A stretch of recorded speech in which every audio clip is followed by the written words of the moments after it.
जय हिंद साथियों, मैं शिवान स्वागत करता हूं आपका आपके अपने चैनल द प्राइम स्टार में।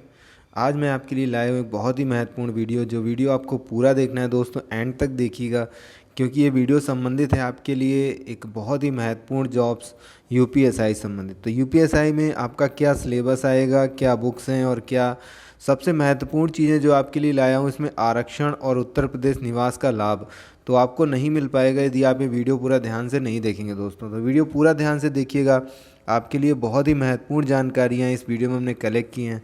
चलिए वीडियो स्टार्ट करते हैं बिना टाइम वेस्ट किए हुए। दोस्तों सबसे पहले आपसे रिक्वेस्ट रहेगी कि यदि आपने चैनल को सब्सक्राइब नहीं किया तो चैनल को सब्सक्राइब कर लीजिए, क्योंकि इस चैनल पर आपको मिलेंगे आगामी परीक्षाओं के लिए बहुत ही अच्छे अच्छे वीडियो, सारा मैटर मिलेगा और जो आपको चाहिए होगा। तो सब्सक्राइब करना है चैनल को, आपको बेल आइकन दबाना है जिससे सारे वीडियोस मिलते रहें। अच्छा लगे वीडियो तो लाइक कीजिए, कमेंट करके बताइए। यदि आपको कोई मैटर चाहिए तो अपने दोस्तों में भी शेयर कर देंगे, तो फिर उनको भी लाभ मिलेगा और हमें भी थोड़ा सा प्रोत्साहन मिलेगा। चलिए वीडियो स्टार्ट करते हैं दोस्तों। सबसे पहले स्टार्टिंग करेंगे हम लोग कि जो हमारा ये एग्ज़ाम आया हुआ है इसकी ऑनलाइन आवेदन की समय सारणी। तो ऑनलाइन आवेदन कब से कब तक होगा? आपका 1 अप्रैल से स्टार्ट होगा और 30 अप्रैल रात्रि 12 बजे तक ये फॉर्म भरा जाएगा। तो बिल्कुल भी आप ये वेट ना करें कि आप लास्ट डेट का इंतज़ार करें, क्योंकि लास्ट डेट में आप जानते हैं बहुत समस्याएं होती हैं। कई लड़कों का ये सोचना है कि 1 अप्रैल को शुरू किया जाएगा तो अभी से क्यों बता दिया गया 1 महीने पहले से। तो ये चीज़ आपकी लास्ट में जा कर के क्लियर होगी ऐसा क्यों किया गया है। आवेदन शुल्क भी है, सभी लोगों को 400 रुपये का चालान भरना पड़ेगा, है ना, और बाकी ऑनलाइन चार्ज जो भी दुकान वाले लेते हैं आपको लगता है। तो ये आपका ऑनलाइन आवेदन का समय और आवेदन शुल्क। चलिए बढ़ते हैं आगे। शैक्षिक अर्हता। तो शैक्षिक अर्हता इसके लिए क्या है? सभी के लिए आपकी स्नातक पद। यदि आप उप निरीक्षक मतलब एसआई के लिए या फिर प्लाटून कमांडर या पीएसी पद के लिए जाते हैं तो आपको स्नातक पास होना चाहिए। लेकिन अगर आप अग्निशमन द्वितीय अधिकारी पद के लिए जाते हैं तो आपको विज्ञान मतलब बीएससी या विज्ञान से मतलब बीएससी आपको होना चाहिए, तब आप इसके लिए एलिजिबल होंगे, अन्यथा आप एलिजिबल नहीं होंगे। और आप जो अपियरिंग स्टूडेंट हैं, अपियरिंग स्टूडेंट ये फॉर्म नहीं भर पाएंगे। लास्ट डेट तक आपको इसके लिए अपना ये दिखाना होगा कि अंतिम तिथि तक आप वो परीक्षा पास कर चुके हों। तो अपियरिंग स्टूडेंट के लिए दुख भरी खबर है कि वो इसको नहीं कर पाएंगे। अधिमानी अर्हता में आपके पास ओ लेवल का सर्टिफिकेट हो, या आपने प्रादेशिक सेना में 2 वर्ष की सेवा की हो, या आपके पास एनसीसी का बी सर्टिफिकेट हो। इस पर आपको कोई मार्किंग नहीं मिलेगी दोस्तों। इस पर सिर्फ आपको लाभ क्या मिलेगा कि आपको अधिमानी अर्हता होती है कि आप यदि 2 या 2 से अधिक लोगों के अंक समान हुए तो आपको वरीयता दी जाएगी।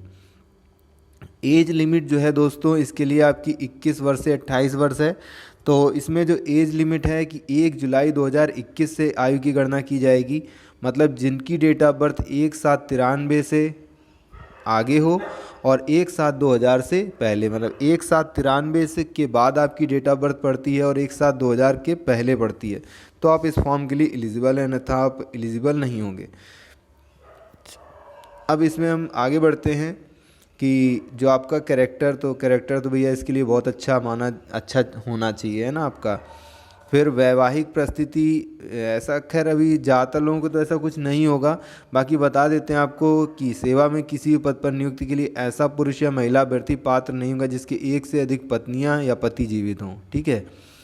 फिर शारीरिक स्वस्थता। तो शारीरिक स्वस्थता इसके लिए बहुत ज़्यादा ज़रूरी है। जो भी शारीरिक रूप से विकलांग व्यक्ति हैं वो इसके लिए क्या है, आपके एलिजिबल नहीं होंगे दोस्तों। तो ये बहुत ही नॉर्मल सी जानकारी है, इनमें कोई महत्वपूर्ण बात नहीं है। महत्वपूर्ण बात को हमने आपके एंड में बहुत ही अच्छी अच्छी चीज़ें समेटी हैं दोस्तों, तो पूरा वीडियो एंड तक ज़रूर देखिएगा। चलिए, ऑनलाइन लिखित परीक्षा। आपका जो सिलेक्शन प्रोसेस है उसका पहला चरण क्या होगा? ऑनलाइन लिखित परीक्षा। यही आपका पहला चरण है और यही आपको सिलेक्शन दिलाएगा दोस्तों। यदि आप कंप्लीटली एलिजिबल पाए जाते हैं अंत तक, तो फिर आपको जो सिलेक्शन, जो मेरिट बनेगी वो इन्हीं अंकों पर बनेगी। तो इसके लिए आपका क्या होगा? 400 अंकों का एक पेपर होगा। इसमें आपकी हिंदी होगी, इसकी बुक हम आपको बाद में बताएंगे। मूल विधि, संविधान और सामान्य ज्ञान 100 अंक, 100 प्रश्न। संख्यात्मक एवं मानसिक योग्यता परीक्षा, इसके 100 अंक होंगे। और मानसिक अभिरुचिया परीक्षा, बुद्धि लब्धि परीक्षा, इसके आपके तार्किक परीक्षा, इसके भी 100 अंक होंगे। तो ये आपके 100 अंकों के 4 पोर्शन होंगे, 400 अंकों का पेपर होगा दोस्तों। तो इसके लिए हम लोग अभी जानेंगे फुल सिलेबस में, इसके बारे में और डिटेल से बात करेंगे।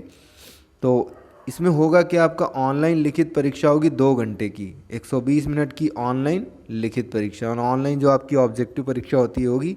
और इसमें अभ्यर्थियों को संख्या के अनुसार ऑनलाइन परीक्षा के लिए एक ही तिथि या एक से अधिक पालियों में या एक से अधिक तिथियों पालियों में आयोजित की जाएगी। सबसे महत्वपूर्ण चीज़ यहाँ पर क्या रही दोस्तों, आपका यहाँ पर नॉर्मलाइजेशन लगेगा। तो नॉर्मलाइजेशन मेथड लगेगा तो आपकी एक्यूरेसी जितनी अच्छी होगी आपके नंबर उतने ही अच्छे होंगे दोस्तों, है ना। तो नॉर्मलाइजेशन जो प्रोसेस है ये बहुत ही महत्वपूर्ण है। फिर आगे देखते हैं कि प्रत्येक विषय में 35% अंक आपको, हर विषय में प्रत्येक जो चारों विषय हैं उसमें आपको 35% मतलब 35 अंक लाने ज़रूरी हैं। यदि आपके किसी भी विषय में 35 से कम नंबर आते हैं तो फिर आप अपने आप फेल हो जाएंगे आप पास। तो आपको हर विषय पर ध्यान देना है, आपको 35 अंक लाने। ये बहुत ही महत्वपूर्ण बातें दोस्तों, इनको ध्यान से सुनिएगा, समझिएगा। और टोटल 50% अंक, 200 अंक मतलब 400 में से 200 अंक आपको लाने, तभी आप पास होंगे, अन्यथा आप फेल हो जाएंगे। तो हर विषय में आपको 35 अंक लाने हैं और चारों विषय में टोटल 50%। यदि नहीं होंगे तो फिर उनको अगले चरण में प्रतिभाग करने के लिए पात्र नहीं होंगे। ठीक है दोस्तों, चलिए आगे बढ़ते हैं कि संशोधित नियमावली के अनुसार भर्ती बोर्ड प्रश्न पत्र के 4 विषयों में प्रत्येक विषय में अभ्यर्थी द्वारा प्राप्त मूल अंकों का प्रथमता प्रसामान्यीकरण मतलब नॉर्मलाइजेशन करेगा, और अंतिम कुल नॉर्मलाइजेशन जो मार्क होंगे उनकी गणना समस्त चारों विषयों के नॉर्मलाइजेशन अंकों को जोड़कर की जाएगी। ठीक है। फिर ऑनलाइन परीक्षा के उपरांत बोर्ड द्वारा आमंत्रित किए जाने पर आप अपनी आपत्ति ऑनलाइन दर्ज करा सकते हैं। तो यदि किसी प्रश्न में आपको कोई समस्या होती है तो आप उसके लिए आपत्ति दर्ज करा सकते हैं, और किसी प्रश्न के गलत होने या प्रश्न के सभी उत्तर विकल्पों के उपयुक्त न होने पर क्या किया जाएगा, उन प्रश्नों को निरस्त कर दिया जाएगा। ठीक है दोस्तों, तो ये आपको जानकारी, इसमें बहुत ही महत्वपूर्ण जानकारी मिली आपको। थर्ड पैरा में क्या बताया गया आपको कि हर विषय में 35 अंक लाने हैं और टोटल 50% अंक आपके होने चाहिए। चलिए, इसके बाद क्या होगा, आपकी अभिलेखों की समीक्षा और शारीरिक मानक परीक्षा होगी। तो अभिलेखों की समीक्षा क्या, आपके जो भी छात्र वहाँ से सफल होंगे नॉर्मलाइजेशन अंकों के आधार पर, तो उनके अभिलेखों की समीक्षा की जाएगी। अभिलेख जो डॉक्यूमेंट है उनकी जांच होगी। ये सबसे महत्वपूर्ण चरण होगा दोस्तों। यहाँ पर आप पास भी हो सकते हैं, यहाँ पर आप फेल भी हो सकते हैं ना। अभिलेखों की परीक्षा, इसके बारे में अभी आपका नेक्स्ट स्लाइड में बहुत ही महत्वपूर्ण जानकारियाँ आपको दी जाएंगी। फिर इसके बाद अभिलेखों की जो समीक्षा हो जाएगी उसके बाद शारीरिक मानक परीक्षा में बुलाए जाने के लिए अभ्यर्थियों की संख्या कुल रिक्तियों की संख्या को ध्यान में रखते हुए निर्धारित की जाएगी। तो निर्धारण करेगा जो आपका बोर्ड होगा। अब शारीरिक मानक परीक्षा, इसमें क्या क्या होगा दोस्तों, पुरुषों के लिए इनकी ऊंचाई जो है वो 1.68 निर्धारित की गई है। ठीक है। और अनुसूचित जनजाति के लिए 160 सेंटीमीटर हाइट निर्धारित की गई है।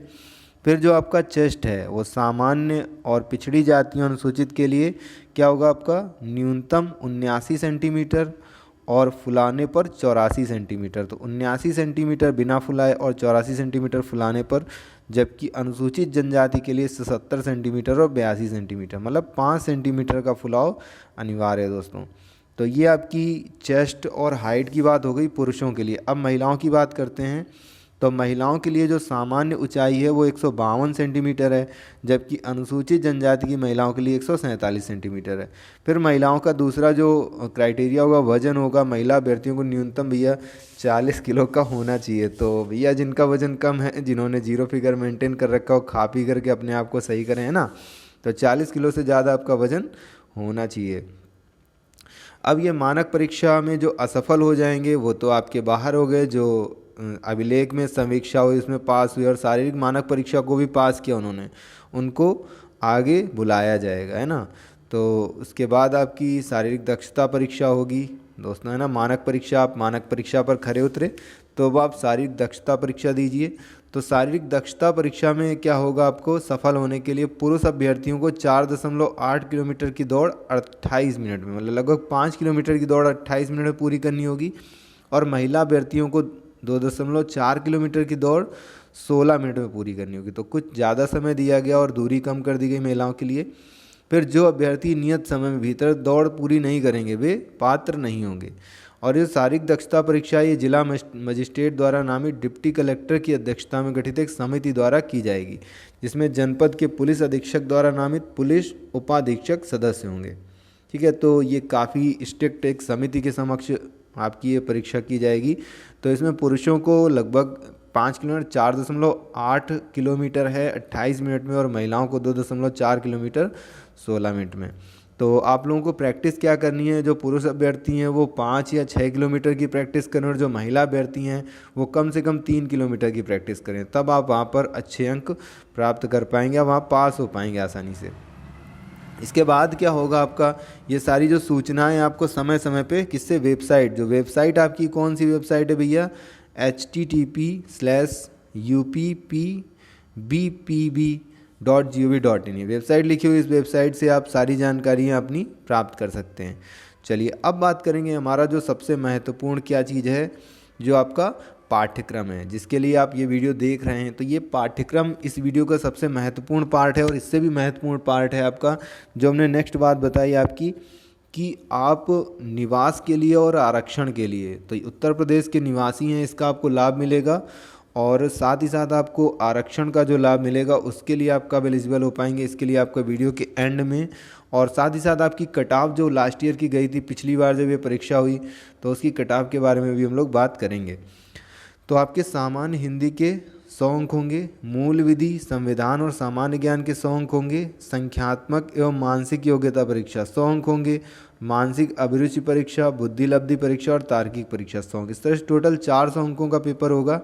अब इसमें जो हिंदी है, हिंदी में क्या क्या पूछा जाएगा, एक एक टॉपिक आप आसानी से देख सकते हैं। हिंदी और अन्य भारतीय भाषाएं, हिंदी व्याकरण का मौलिक ज्ञान, इसमें हिंदी वर्णमाला, तद्भव तत्सम, पर्यायवाची, विलोम, अनेकार्थक वाक्यांशों के स्थान पर एक शब्द, समरूपी भिन्नार्थक शब्द, अशुद्ध वाक्यों को शुद्ध करना, लिंग, वचन, कारक, सर्वनाम, विशेषण, क्रिया, काल, वाच्य, अव्यय, उपसर्ग, प्रत्यय, संधि, समास, विराम चिन्ह, मुहावरे, लोकोक्तियाँ, रस, छंद, अलंकार, ये सब चीज़ें आएंगी। अपठित बोध, प्रसिद्ध कवि, लेखक एवं उनकी प्रसिद्ध रचनाएं, हिंदी भाषा पुरस्कार और विविध। तो इसमें कई टॉपिक्स हैं आपको जो हमारे चैनल पर पहले ही दिए जा चुके हैं। हिंदी के जो प्लेलिस्ट है, प्लेलिस्ट में जाकर के आप हिंदी विषय में देखेंगे तो आपको काफ़ी सारी चीज़ें, पर्यायवाची, विलोम, अनेक के लिए एक शब्द, ये सारी चीज़ें, काफ़ी सारे टॉपिक्स आपको मिल जाएंगे दोस्तों। तो ये सामान्य हिंदी का पोर्शन होगा जो आपको कितने अंक दिलाएगा, 100 अंक दिलाएगा दोस्तों। तो इन 100 अंकों में से आपको प्रयास कितना करना है, कम से कम 80+। तो दोस्तों ये बिल्कुल आपको अभी से टारगेट लेके चलना है कि जो 100 अंक हैं इसमें आपको 80+। हिंदी में जितने आप नंबर कम लाएंगे आप उतना ही परीक्षा से पीछे हो जाएंगे। बिल्कुल गांठ बांध लीजिए अभी से। तो हिंदी में आपको 100 में 100 अचीव करने की कोशिश करनी है। फिर आते हैं आपका जो सेकंड पोर्शन है, मूल विधि, संविधान और सामान्य ज्ञान। मूल विधि में आपका क्या आएगा दोस्तों, वही आपका आईपीसी आएगा, भारतीय दंड विधान एवं दंड प्रक्रिया संहिता। फिर महिलाओं, बच्चों, अनुसूचित जाति के सदस्यों आदि को संरक्षण देने वाले संवैधी विधिक प्राविधान, यातायात नियम, पर्यावरण संरक्षण, वन्यजीव संरक्षण, मानवाधिकार संरक्षण, सूचना का अधिकार अधिनियम, आयकर अधिनियम, भ्रष्टाचार निवारण अधिनियम, राष्ट्रीय सुरक्षा अधिनियम, आईटी अधिनियम, साइबर अपराध, जनहित याचिका, महत्वपूर्ण न्यायिक निर्णय, भूमि सुधार, भूमि अधिग्रहण, भू राजस्व संबंधी कानूनों का सामान्य ज्ञान। तो आप ये एक एक टॉपिक सर्च करके या एक एक टॉपिक आप कहीं से भी मिलता है तो इन टॉपिक्स को यदि आप पढ़ लेंगे तो फिर आपके यहाँ पर एक पोर्शन के कुछ मार्क्स क्लियर होंगे। जैसे इसमें 100 नंबर बनेंगे तो इसमें 30 या जो भी करेंगे वो 33 जैसे ही बनाएंगे इस हिसाब से आपकी मार्किंग बनेगी। फिर आपका जो इसी का सेकंड पोर्शन होगा, इसके 3 पार्ट्स हैं। संविधान, तो सेकंड पोर्शन संविधान। संविधान में क्या, संविधान का उद्देश्य, मौलिक अधिकार, नीति निषेध तत्व एवं मूल कर्तव्य, संसदीय व्यवस्था, केंद्रीय एवं प्रदेशी सरकारों का गठन एवं उनके अधिकार, कानून बनाने का अधिकार, स्थानीय शासन, केंद्र और राज्यों के संबंध, निर्वाचन, अन्य महत्वपूर्ण जानकारियों में संवैधानिक अनुसूचियाँ, अखिल भारतीय सेवाएं, उनकी चयन पद्धति आदि के विषय में सामान्य जानकारी। तो संविधान टॉपिक भी आपका काफ़ी सारे वीडियोस अपलोड किए जा चुके हैं दोस्तों। यदि आप चाहें तो हमारे चैनल की प्लेलिस्ट में जाकर के वीडियोस देख सकते हैं। फिर जो इसकी का एक अगला पोर्शन है सामान्य ज्ञान। तो सामान्य ज्ञान के अंतर्गत आपको क्या पढ़ना है, विज्ञान पढ़नी है, स्वास्थ्य एवं स्वास्थ्य विज्ञान, भारत का इतिहास, भारत का स्वतंत्रता संग्राम, भारत की अर्थव्यवस्था और संस्कृति, भारत की कृषि, वाणिज्य एवं व्यापार, जनसंख्या, पर्यावरण एवं नगरीकरण, एफडीआई जो फॉरेन डायरेक्ट इन्वेस्टमेंट होता है, विश्व भूगोल, भारत का भूगोल, प्राकृतिक संसाधन, राष्ट्रीय तथा अंतर्राष्ट्रीय महत्व के समसामयिक विषय, उत्तर प्रदेश की शिक्षा, संस्कृति, सामाजिक प्रथाओं के संबंध में विशेष जानकारी। उत्तर प्रदेश में राजस्व, पुलिस व सामान्य प्रशासनिक व्यवस्था। भारत और उसके पड़ोसी देशों के बीच संबंध, कंप्यूटर कौशल की आधारभूत जानकारी, सूचना एवं संचार प्रौद्योगिकी। तो ये सारी चीज़ें आपको क्या करनी, सोशल मीडिया कम्युनिकेशन, ये सारी चीज़ें आपको पढ़नी पड़ेगी 100 अंकों के लिए। तो ये 100 अंकों के लिए एक बहुत बड़ा टॉपिक हो जाता है। फिर भी आपको प्रयास करना है कि आप आईपीसी से कुछ नंबर बनाइए, कुछ संविधान से बनाइए और कुछ सामान्य ज्ञान से बनाइए। तो इसमें भी आपको टारगेट जो लेके चलना है 60+ का लेके चलना है दोस्तों। फिर इससे आप ज़्यादा बनाते हैं तो आप उतना ही नज़दीक पहुंचेंगे सिलेक्शन के, जितने कम बनाते हैं उतना ही आप पीछे जाएंगे। नेक्स्ट पोर्शन जो है आपका ये संख्यात्मक एवं मानसिक योग्यता परीक्षा। तो संख्यात्मक आपकी मैथ आ जाती है, तो ये 100 नंबर के 2 पार्ट्स हैं, मतलब 50-50 नंबर का डिवाइडेशन होगा या जैसे भी डिवाइड करते हैं वो। तो संख्यात्मक योग्यता में आपका संख्या पद्धति होगा, सरलीकरण होगा, दशमलव भिन्न होंगी, मातम समापवर्तक, लघुत्तम समावल, मासा लासा होगा, अनुपात समानुपात, परसेंटेज, लाभ हानि, साधारण ब्याज, छूट, चक्रवृद्धि ब्याज, भागीदारी, औसत, फिर उसके बाद समय कार्य, टाइम डिस्टेंस, सारणी और ग्राफ का प्रयोग, मेंसुरेशन, अंगणितीय संगणना व अन्य विश्लेषणात्मक कार्य और विविध। तो ज़्यादातर आपके टॉपिक्स कंप्लीट होंगे दोस्तों। यदि आपके टॉपिक नहीं कंप्लीट हैं तो हमारे शिवम सर जी का एक चैनल है, आपकी लिंक इसके डिस्क्रिप्शन में दे दी जाएगी, तो उस चैनल से आप उसको पढ़ सकते हैं, बहुत ही अच्छे से तैयार कर सकते हैं और जो टॉपिक्स आपको चाहिए उनके लिए कमेंट करके भी आप वीडियोस ले सकते हैं।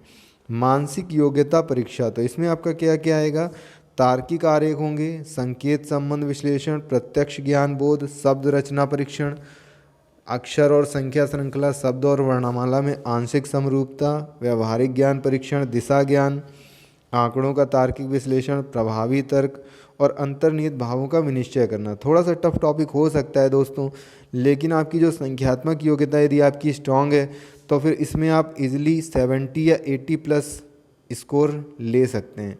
तो 70 या 80+ आपको स्कोर इसमें लेके चलना है, तभी आप सिलेक्शन के करीब पहुंचेंगे। 35 नंबर पास होने के लिए चाहिए भैया, हमें पास नहीं होना है, हमको सिलेक्शन लेना है ना। अब बढ़ेंगे हम लोग, लास्ट जो हमारा पोर्शन है, मानसिक अभिरुचि परीक्षा, बुद्धि लब्धि परीक्षा और तार्किक परीक्षा। तो मानसिक अभिरुचि परीक्षा, इसमें क्या क्या होगा आपका, इन चीज़ों के प्रति आपका दृष्टिकोण देखा जाएगा, जनहित के प्रति, कानून एवं शांति व्यवस्था के प्रति, सांप्रदायिक सद्भाव के प्रति, अपराध नियंत्रण, विधि का शासन, अनुकूलन की क्षमता, फिर व्यावसायिक सूचना बेसिक स्तर की, पुलिस प्रणाली, समकालीन पुलिस मुद्दे एवं कानून, व्यवसाय के प्रति रुचि, मानसिक दृढ़ता, अल्पसंख्यकों एवं अल्प अधिकार वालों के प्रति संवेदनशीलता और लैंगिक संवेदनशीलता। ये आपका देखा जाएगा मानसिक अभिरुचि परीक्षा के तहत। तो ये टॉपिक्स आपको पढ़ने पड़ेंगे दोस्तों। आप केवल पुलिस की किसी कोचिंग में जा कर के अगर पढ़ाई करते हैं और सोचते हैं आपका सिलेक्शन हो जाएगा, भैया बिल्कुल नहीं होगा। आपको खुद से जिम्मेदार जागरूक होना पड़ेगा, तब आप ये चीज़ें पढ़ेंगे और तब आपका सिलेक्शन हो पाएगा। फिर नेक्स्ट है आपका बुद्धि लब्धि परीक्षा। तो इसमें आपको क्या क्या पढ़ना पड़ेगा, संबंध व आंशिक समानता परीक्षण, असमान को चिन्हित करना, श्रृंखला पूरी करने का परीक्षण, संकेत लिपि और सांकेतिक लिपि को समझना, दिशा ज्ञान परीक्षण, रक्त संबंध, वर्णमाला पर आधारित प्रश्न, समय क्रम परीक्षण, वेन आरेख, गणितीय योग्यता और क्रम में व्यवस्थित करना। तो ये आपकी नॉर्मल रीजनिंग है, यहाँ पे आप अच्छे मार्क्स बना सकते हैं दोस्तों। और वही आपका तार्किक परीक्षा का जो टॉपिक है, समरूपता, समानता, भिन्नता, खाली स्थान भरना, समस्या को सुलझाना, विश्लेषण निर्णय, निर्णय का क्षमता, दृश्य स्मृति, विवेदन क्षमता, पर्यवेक्षण, संबंध, अवधारणा, अंकगणितीय तर्क, शब्द और आकृति वर्गीकरण, अंकगणितीय संख्या श्रृंखला, अमूर्त विचारों में प्रतीकों को उनके संबंधों में सामंजस्य की क्षमता। आप लोगों को देखने में टॉपिक्स अजीब से लग रहे होंगे दोस्तों, लेकिन जब ये आप बुक में देखेंगे टॉपिक तब आपको लगेगा अरे ये तो बहुत ही आसान टॉपिक है ना। तो आपको कोई एक बुक लेनी है जिसमें कंप्लीट इसके बारे में हो, आपका एसआई का मैटर हो, और फिर आपको उससे अच्छे से पढ़ना है। तो ये हो गया आपका पूरा सिलेबस। अब इस सिलेबस में आप अपने आप को रखिए, आज से चेक कीजिए कि आपके कितने नंबर किस पोर्शन में बनना है, उसी हिसाब से आप आगे मेहनत कीजिए कि ये पोर्शन हमारा कमज़ोर है, ये पोर्शन हमारा स्ट्रॉन्ग है। अब यदि हम लोग बुक की बात करें तो आईपीसी के लिए आपको एक बहुत ही सस्ती, बहुत ही छोटी सी बुक लेनी है, दंड प्रक्रिया संहिता 1973। तो इसमें आपका बहुत कुछ बहुत ही अच्छी चीज़ें दी हुई हैं। तो ये आपका बुक आप ऑनलाइन भी मंगा सकते हैं, किसी बुक स्टॉल पे जा कर के आप बता के लेकर के किताब ले सकते हैं। हिंदी के लिए आपकी बहुत ही अच्छी बुक है दोस्तों, बहुत ही आपकी सरल भाषा में बहुत ही प्यारी किताब है आपकी सामान्य हिंदी संपूर्ण हिंदी व्याकरण। तो ये आपकी आदित्य पब्लिकेशन प्रयागराज की पुस्तक है। तो ये आप बुक अगर ले लेते हैं तो आपको बहुत ही फ़ायदा करेगी। फिर जीएस के लिए तो आपकी बहुत सारी किताबें हैं, तो जीएस आप यहाँ से भी पढ़ सकते हैं, हमारे चैनल से भी। और मैथ, रीजनिंग, ये सारी चीज़ें आपकी वीडियोस आपके आते रहेंगे दोस्तों। तो यदि आप रेगुलर रहें थोड़ा सा और एक यहाँ पर रेगुलरिटी बनाएं तो हम लोग भी प्रयास करेंगे आपके लिए और अच्छे से अच्छा देने का। अब आते हैं हम लोग आरक्षण की, जो सबसे हमने शुरुआत में बोला था कि सबसे महत्वपूर्ण बात है दोस्तों। आपने सब कुछ पूरी मेहनत की, एग्ज़ाम दिया, पास किया, दक्षता परीक्षा पास की, एंड लास्ट में आपको आरक्षण का लाभ नहीं मिल पाया, यूपी निवास का लाभ नहीं मिल पाया, तो फिर आप क्या होंगे, परीक्षा से बाहर हो जाएंगे और आपको तब बहुत तकलीफ़ होगी। तो सबसे पहली बात आती है आरक्षण में आयु सीमा में छूट। तो आयु सीमा में जिन लोगों को छूट मिलती है, तो अनुसूचित जाति को क्या होता है 5 वर्ष की छूट मिलती है, अनुसूचित जनजाति को 5 वर्ष की, अन्य पिछड़ा वर्ग को 5 वर्ष की। बाकी आर्थिक रूप से कमज़ोर वर्ग जो है ईडब्ल्यूएस है या सामान्य को, इसको कोई भी छूट नहीं मिलती है। जो आपके पद हैं उनमें छूट मिलती है, उनमें आपको प्रतिशत जो आरक्षण है वो बात अलग है, तो इनके लिए हम लोग कोई बात नहीं करेंगे। अब जो आपकी सबसे बहुत महत्वपूर्ण टिप्पणियाँ, इनको आपको जान लेना है। पहला पॉइंट आप सभी के लिए कोई महत्वपूर्ण नहीं है। सेकेंड पॉइंट की बात करते हैं। तो यदि आप अन्य पिछड़ा वर्ग में आते हैं, अनुसूचित जाति में आते हैं, अनुसूचित जनजाति में आते हैं, तो ये जो जाति प्रमाण पत्र होना चाहिए आपका, ये किसके आधार पर, दिनांक 21 अप्रैल 2015 से निर्धारित जो उत्तर प्रदेश के लोगों के लिए है। कि ये चीज़ें आपकी, ये आपका 17 दिसंबर 2014 की निर्धारित उत्तर प्रदेश के लिए अन्य पिछड़े वर्ग के लिए जाति प्रमाण पत्र का प्रारूप, ये सब प्रारूप इसमें लगे हुए हैं। तो इन प्रारूपों के आधार पर आपके डॉक्यूमेंट होने चाहिए। अब ये जो आपके प्रारूप हैं वो 1 अप्रैल 2020 या उसके बाद के हों, लेकिन अंतिम तिथि से पहले के हों। इसीलिए आपको क्या किया गया है कि आपको इतना समय दिया गया है कि आप ये डॉक्यूमेंट्स बनवा लीजिए। अगर आप डॉक्यूमेंट 1 अप्रैल 2020 से पुराने के हैं आपके, तो फिर आप वहाँ ले जाएंगे और फिर आपको उसका लाभ नहीं मिलेगा और आप अनारक्षित वर्ग में आ जाएंगे और फिर आपको समस्या होगी। तो जो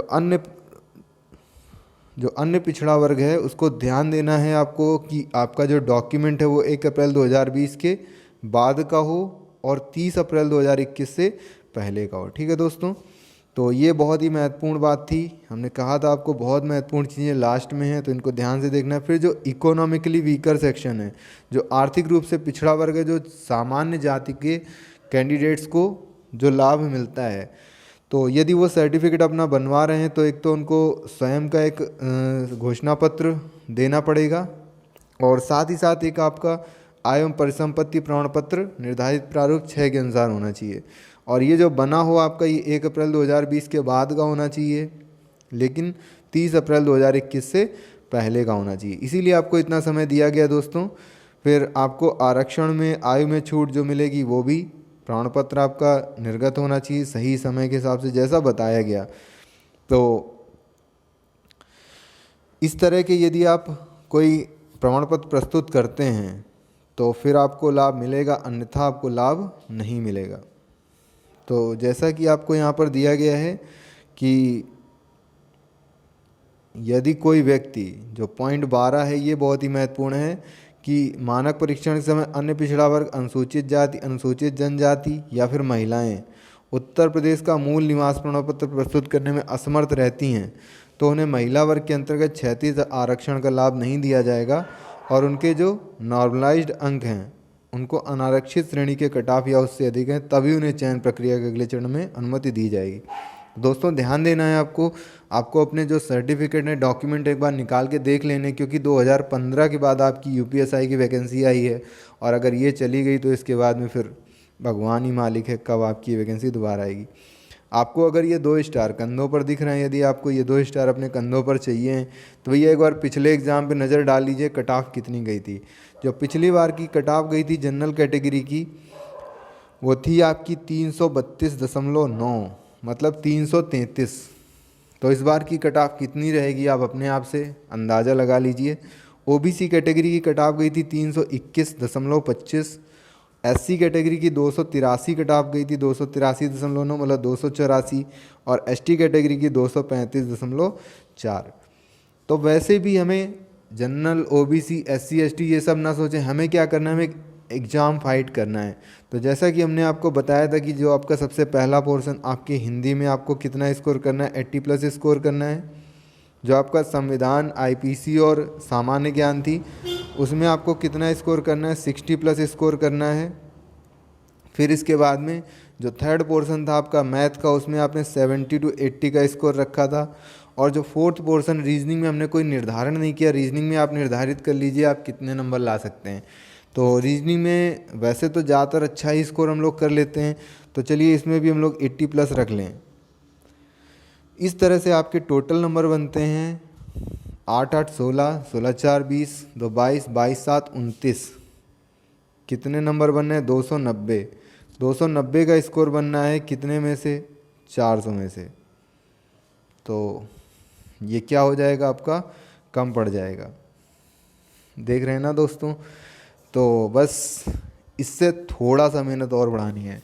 कहाँ कहाँ मार्क्स कम हैं, यहाँ पे कम है, यहाँ पे कम है और यहाँ पे कम है। इन 3 जगहों पे आप मार्क बढ़ा सकते हैं और यहाँ पर आप मेहनत करके अपने मार्क्स बढ़ा सकते हैं। तो भैया एक अच्छे लक्ष्य के लिए, एक अच्छी पोस्ट के लिए आपको क्या है, एक बहुत ज़बरदस्त मेहनत करनी पड़ेगी। सिर्फ एक एग्ज़ाम देना है और उस एग्ज़ाम को दे करके आपको क्या मिल जाएगा, सिलेक्शन मिल जाएगा। एक जो सामान्य वर्ग, एक जो मिडिल फैमिली के लोग होते हैं, यदि आपको सम्मान चाहिए है तो आपको सम्मान कैसे मिलेगा। हम लोग के पास लाखों करोड़ों रुपए तो है नहीं, ना हम किसी बिरला या अंबानी के बेटे हैं जिनको सम्मान मिलेगा, समाज में उच्च पद मिलेगा। तो हमको समाज में सिर्फ उच्च पद कब मिल सकता है, जब हमारे पास एक अच्छी जॉब हो। 10 लोग हमें आएंगे, साहब कहेंगे, साहब जी हमारा ऐसा काम करवा दो, वैसा काम करवा दो। सोचिए आपको उस दिन कितना गर्व महसूस होगा, आपके माता पिता को कितना गर्व महसूस होगा। तो बस इन चीज़ों को मन में रखते हुए आप एक ज़ोरदार मेहनत कर लीजिए, एक बार कस के जी जान से लग जाइए दोस्तों, और फिर देखिए आपकी सफलता कदम चूमेगी। तो इसी के साथ दोस्तों वीडियो एंड करेंगे। वीडियो देखने के लिए बहुत बहुत धन्यवाद। आप लोगों ने वीडियो यदि पूरा देखा है, यदि इसी तरह के वीडियोस आपको चाहिए तो चैनल को सब्सक्राइब कर लो भैया, घंटा दबा लो, जिससे आपको सारे वीडियोस मिलते रहें टाइम टू टाइम। और वीडियो अच्छा लग रहा है तो अपने दोस्तों में शेयर कीजिए, जिससे और भी दोस्तों को लाभ मिल सके आपके, और हमें नए नए साथी मिल सकें, जिससे हमारा मनोबल बढ़े थोड़ा सा और हम आपके लिए और कुछ अच्छे से अच्छा कर सकें। फिर से मिलेंगे आपसे नेक्स्ट वीडियो में। वीडियो देखने के लिए बहुत बहुत धन्यवाद दोस्तों। जय हिंद साथियों।